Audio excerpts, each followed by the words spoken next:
Hola mes petits sucres, on se retrouve avec une magnifique recette de brioche qui est légère et fondante en bouche. Elle se réalise très bien à la main ainsi qu'au robot. Les ingrédients que je vous ai indiqués dans la vidéo, c'est pour la réalisation d'une seule brioche. Mais si vous en voulez deux, il faudra multiplier par 2 la recette. Les recettes où j'utilise de la levure boulangère, je commence toujours par activer ma levure. Alors dans un verre, je vais mettre un petit peu de lait tiède. Il faut vraiment qu'il ne soit pas chaud ni froid, mais tiède. Je rajoute au lait une cuillère à soupe de sucre ainsi que ma levure sèche ou ma levure boulangère instantanée. Je remue bien pour bien mélanger le tout. Et je vais venir par la suite recouvrir mon verre d'un cellophane et je vais laisser dans un coin le temps que la levure s'active. Dans un grand récipient, on va commencer par y insérer la farine.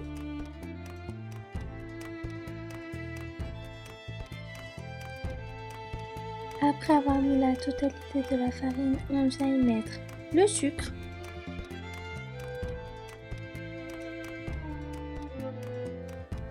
Avec ma spatule, je vais faire un petit puits au milieu.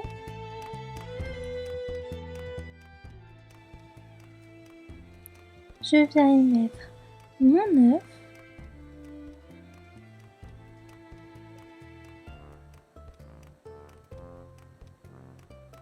Ainsi que le lait. Alors on met petit à petit, vraiment comme sur la vidéo.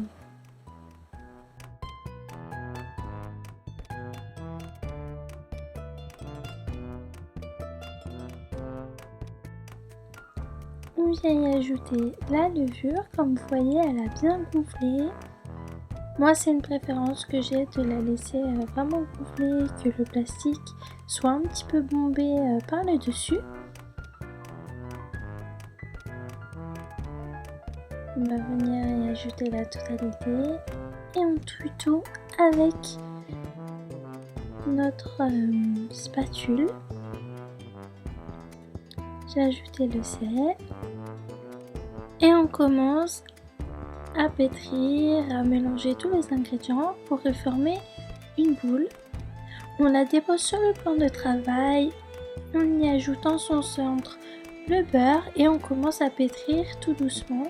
Alors vous verrez, la texture de la pâte va passer par plusieurs textures, ça sera très collant au début mais il ne faut pas avoir peur. On va venir pétrir jusqu'à l'obtention d'une pâte lisse et que lorsque l'on étire, elle ne se perce pas directement.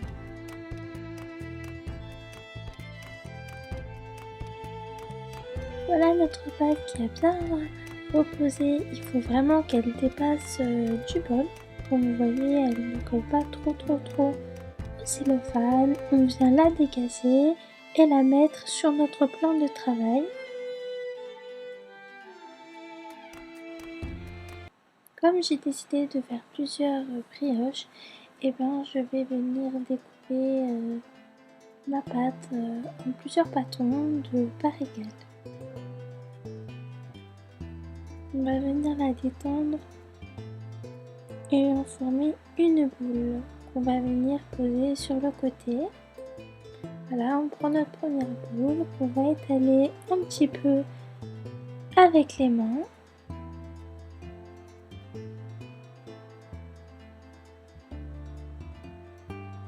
On va prendre notre rouleau, on va l'étaler sur la longueur.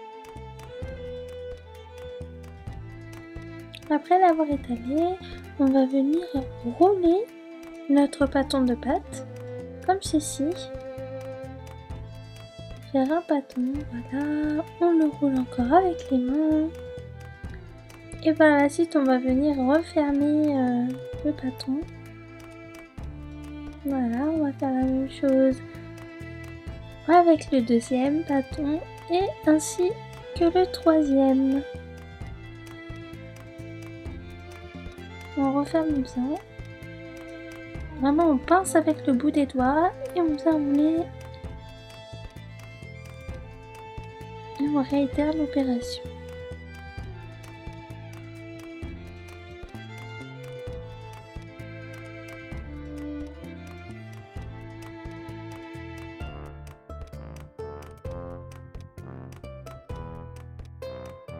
Une fois que nos bâtons de pâte ont la même taille, on vient les mettre côte à côte, pincer le bout afin de venir tresser notre tresse. Il faut bien serrer et puis on pince le dessous. Après avoir fait cela, on va venir mettre notre tresse dans un moule où il y a préalablement du papier cuisson. Et on va venir la laisser poser. On va faire la même chose avec le reste. Alors comme j'ai dit précédemment, moi j'ai décidé de doubler la recette pour en faire une grosse brioche et deux autres petites. Mais si vous voulez, vous pouvez faire que la recette pour faire une seule brioche. Ou bien deux en doublant la recette. Ou comme moi, choisir de faire deux petites à la place d'une grosse. Alors là, je vais vous montrer le façonnage d'une autre brioche. Alors je fais des petites boules que je viens, comme précédemment, étaler puis venir faire un rouleau pour les bouler. Et je vais les mettre une à côté de l'autre. Et ensuite, on va venir laisser reposer nos brioches sous un linge propre.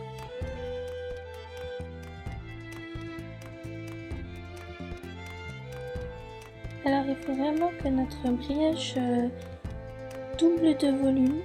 C'est très important, donc moi j'ai mis 1 heure de repos, mais ça peut être plus selon la température de votre pièce. Je viens mélanger du jaune d'œuf avec une cuillère à soupe de lait afin de badigeonner le dessus de la brioche avant de l'enfourner.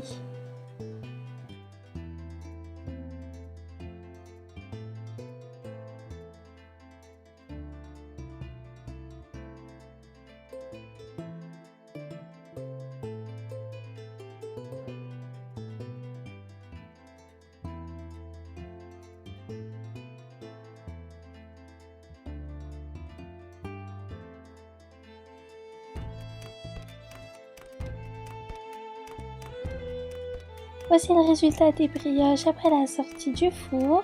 J'ai une petite préférence pour la brioche qui a été dans le moule car elle est beaucoup plus haute et bien droite. Ceci dit, je vous laisse. Merci beaucoup d'avoir regardé la vidéo. Partagez, likez, commentez et n'oubliez pas de vous abonner. Et je vous dis à bientôt pour la prochaine vidéo. Merci beaucoup.